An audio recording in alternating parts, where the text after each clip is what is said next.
Alright, I just realized today, after having a slice of cake sa Starbucks while waiting sa aking nurse. Okay. One difference between the rich and the poor, like yung sinasabi, is the mindset, diba? Sinasabi ko yung like sa seminar ko, sa mga taong nagpapakode sa atin, sabi ko, you just have to change your mindset. That is, para mag-jump ka from being poor or middle class to rich people. Pero ngayon, I just realized why I was sitting sa Starbucks. May isa pa palang difference ang rich at ang poor people. Alright? So, yung mga nagiging successful at hindi successful people, may isang difference. Right? Rich people or successful people, okay, they have this one thing na napakahirap niya gawin pero ginagawa nila. They are thinking person. One of the hardest thing to do is to think. That is to process things, to plan, to analyze, and that's thinking eh. Kaya nga yung thinking, it's ano yan eh, kung pag tinignan mo sa taxonomy, sa Bloom's taxonomy pa talaga tayo kay Anderson, dahil ako ay teacher. So when you think, you analyze, mataas ng level ng ano yan eh, ng thinking. Hindi siya kagaya ng ordinary verb lang na recite, diba? Do it, yung mga gano'n lang when you recite, you memorize. So madali lang yan, madali lang yung mga process na yan, diba? So but when you start thinking and analyzing, high level na yan. Dito na lang rin. Ay, yun na pala, service namin. So high level yan, okay?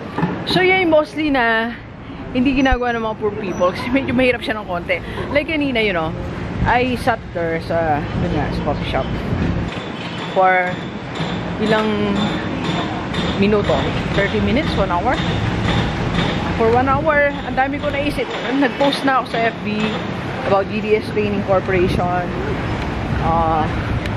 Nag-post ng maraming mga bagay-bagay. So doon ko naisip na ayun, nagmadagdag ako ng mga speaker sa aking training. So magdagdag tayo ng mga speaker. So nung na-start ko ma-realize na teka lang po ano kuya, kumusta? Alright, so when you start thinking, doon lumalawig yung kung negosyo man yan, mag-start ka ng business or whatever. So, yun yung minsan hindi ginagawa ng mga poor people or ng mga nasa middle class. Hindi na sila nagtithink differ kung ano pang pwedeng gawin sa buhay, sa finances nila. So, it's one actually of the hardest. Parang kanina na-train nga ako for 30 minutes lang na sitting there and thinking something, right? So, universe, ang what does it mean? Okay?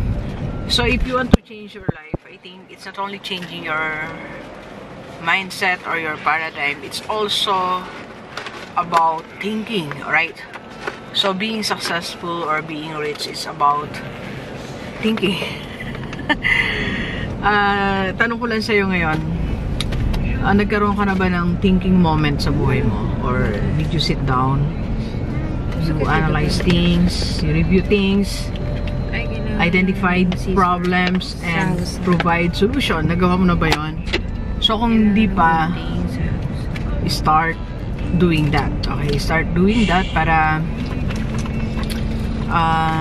you know, at least makaisip tayo ng ibang mga formula, ibang mga plans for how to add other sources of income or how to expand your business, diba? So, again, lahat ng yan ay nandun sa thinking process. Kaya nga, diba yung ibang mga companies, meron yung mga management team, like kami, meron kami management team, meron kaming thinking department. Okay? So, yung ba rin mga companies, may mga consultant dyan. So, anong work ng consultant? Nag-iisip, di ba? So, because of that consultant, nagkakaroon sila new marketing strategies, new, anong tawag dito, market. Establish a new market, okay? For example, in my case, when I coach, I think, diba? So, bago kami magkita ng client ba, or bago kami mag-usap online, iniisip ko na kung ano yung pwedeng gawin, anong gagawin sa buhay nila, di ba? Paano sila mag-invest, mag-start ng negosyo, how they can save money, and how to plan for their retirement. So, lahat it boils down to one thing, that is thinking. Alright? So, start thinking today. Mag-allot ka ng 30 minutes a day sa buhay mo. Get your ballpen, notebook.